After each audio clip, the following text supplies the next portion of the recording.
Assalamu alaikum class, hope you all are fine. Starting with today's lecture about biofuels. Now what are biofuels?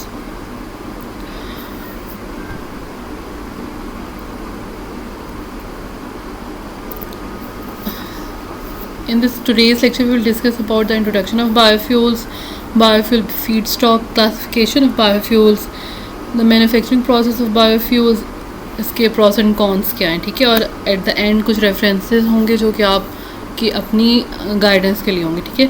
Biofuels क्या होते हैं, ठीक है। आपको पता है बायोफ्यूल कोई भी ऐसा फ्यूल है बेसिकली जो कि ऑर्गेनिक प्रोडक्ट या वेस्ट से बने। अब ऑर्गेनिक प्रोडक्ट या वेस्ट का जहाँ पे टर्म आएगा आपको पता है हम बायोमास की बात कर रहे हैं, ठीक है। उस बायोमास से हम जो कोई फ्यूल प्रोड्यूस कर सकते हैं उसको हम बोलेंगे बायोफ्यूल। अब इतनी आपने अब तक इंडस्ट्रियल बायोटेक्नोलॉजी पढ़ ली है, समझ लिया, आप लोगों को पता है कि हम लोग फ्यूल के साथ बायो का वर्ड लगाए हैं, लाइफ साइंसेस को इन्वॉल्व करें, ठीक है। ऐसे फ्यूल्स जो कि हमारे लिए नॉर्मल बायोफ्यूल एक ऐसा फ्यूल है जो कि नॉर्मल फ्यूल से हमारे लिए कंटेमिनेशन को बचाने वाला है। किस तरह से, पहले तो हम ये देखते हैं कि इसकी 4 मेजर टाइप्स कौन सी हैं। ये 4 मेजर इसकी एग्जांपल्स कौन सी हैं, वो हैं bio ethanol, biodiesel, biomethane. The fourth one हम बायोब्यूटेनॉल भी बोलते हैं, ठीक है। बायो एथेनॉल सबसे मेजर इसकी एग्जांपल है जो कि sugar, algae, wheat and sugar beets की मदद से बनती है, ठीक है। Biodiesel vegetable oil, algae lipids और एलिमेंट फैट से। मतलब बायोमीथेन को हम वेस्ट ऑर्गेनिक मैटर से, सीवेज से, एग्रीकल्चर वेस्ट से या डोमेस्टिक वेस्ट से प्रोड्यूस कर सकते हैं। अब तीनों के डिफरेंट यूजेस हैं, लेकिन तीनों फ्यूल्स के तौर पे हम कंज्यूम कर सकते हैं।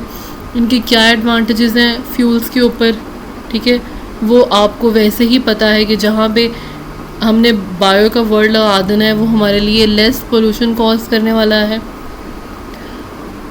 उतना ही चीपर सोर्स है हमारे लिए अपना प्रोडक्ट प्रोड्यूस करने का, ठीक है। हिस्ट्री जो है ये आप इससे एक दफ़ा गो थ्रू हो जाइएगा।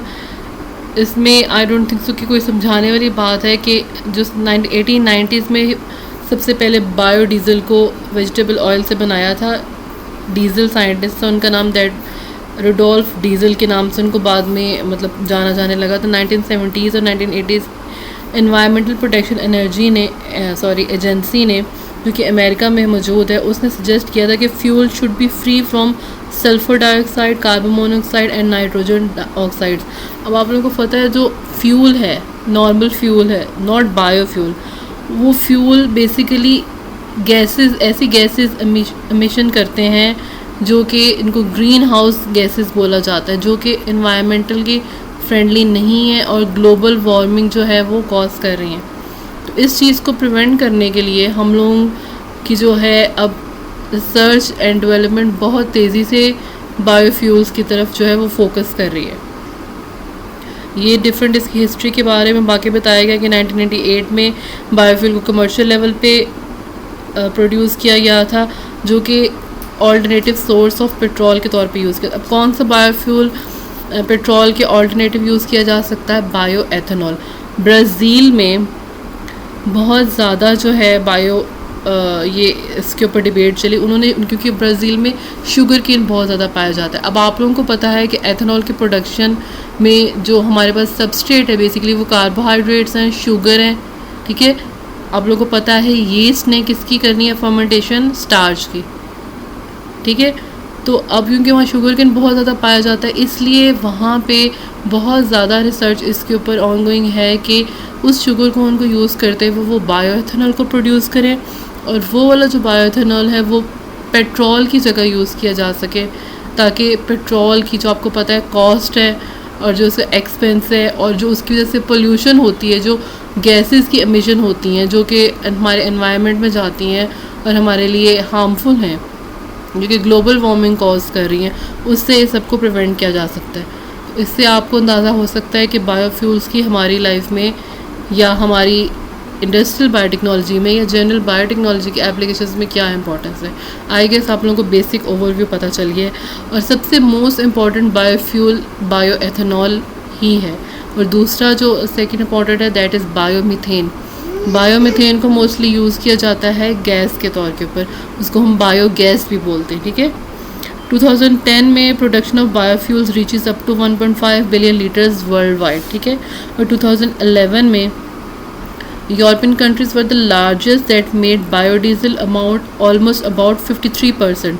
The International Energy Agency set a goal to reduce the use of petroleum and coal and will be switched on to biofuels till 2050.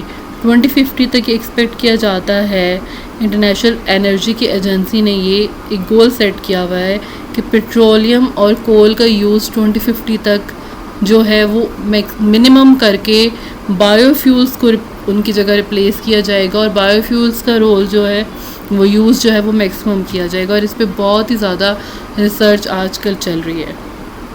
बल्कि अगर आप लोगों में से भी कोई आगे इंडस्ट्री सेक्टर में जाना चाहे तो ये बहुत मतलब जिसे कहते हैं ना टॉपिक अंडर कंसंट्रेशन है आगे जाके भी।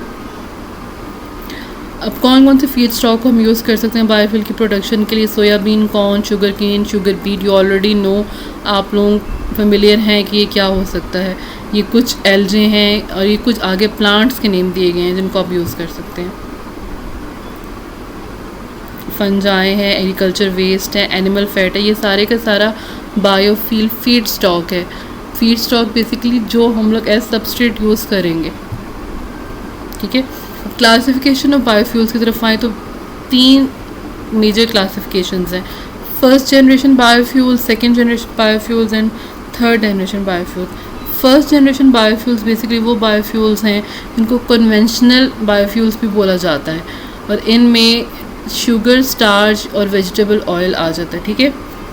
शुगर स्टार्च बेसिकली जो वो होगा जो कि हम इनको यूज़ करेंगे, और इन सबको बनाने के लिए बेसिकली इनमें आ जाते हैं हमारे बायोएथेनॉल। सेकेंड जनरेशन बायोफ्यूल्स में एडवांस्ड बायोफ्यूल्स हैं जिनको हम डिफरेंट टाइप्स ऑफ बायोमास से प्रोड्यूस कर सकते हैं, ठीक है।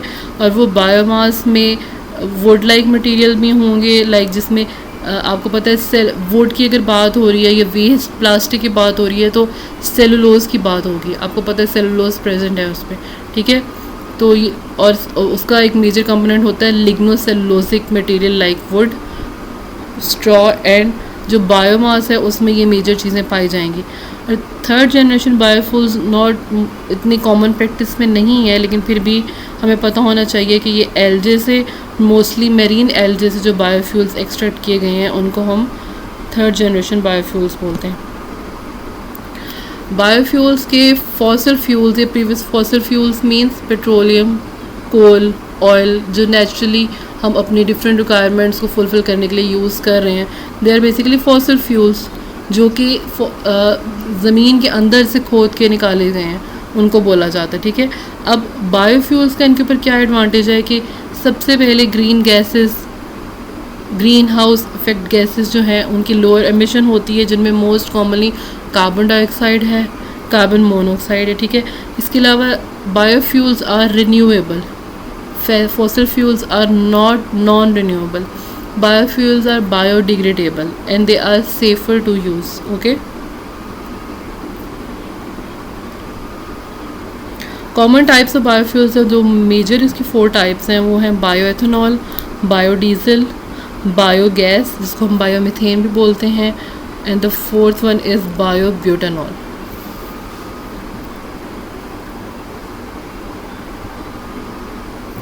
Bioethanol. Bioethanol is produced by the fermentation of carbohydrate-rich source which includes sugar cane, sugar beet, corn, etc. You already know very well मैं किसकी बात कर रही हूँ, एथेनॉल के प्रोडक्शन की ही समवट बात कर रही हूँ, ठीक है। ये कलरलेस और क्लियर लिक्विड होता है और ये ऑटोमोटिव फ्यूल का मोस्ट कॉमनली यूज़ होने वाला या वाइडली यूज़ होने वाला ऑल्टरनेटिव फ्यूल है। ऑटोमोटिव मीन्स हम ऑटोमोबाइल्स की बात कर रहे हैं, ठीक है। ऑटोमोबाइल फ्यूल के तौर पे एज ए ऑल्टरनेटिव सोर्स हम बायोएथेनॉल को सबसे ज़्यादा यूज़ कर सकते हैं। ये बायोएथेनॉल की प्रोडक्शन के प्रोसेस में मिलिंग है पहले, जिसमें आपको पता है शुगर केन को सेपरेट किया जाएगा या शुगर केन को यूज़ किया जाएगा, तो उसमें से उसका जूस और जो उसका अनवांटेड मटेरियल जिसको हम बैगेस बोलते हैं, और मैं ऑलरेडी आप लोगों को ये बता चुकी हूँ, यूज़ की मिलिंग होगी, उसके बाद फर्मेंटेशन होगी, फर्मेंटेशन के बाद डिस्टिलेशन होगी, डिहाइड्रेशन होगी। ठीक है, आप लोगों को पता है इसमें कौन सा अपस्ट्रीम प्रोसेस है, कौन सा डाउनस्ट्रीम प्रोसेस।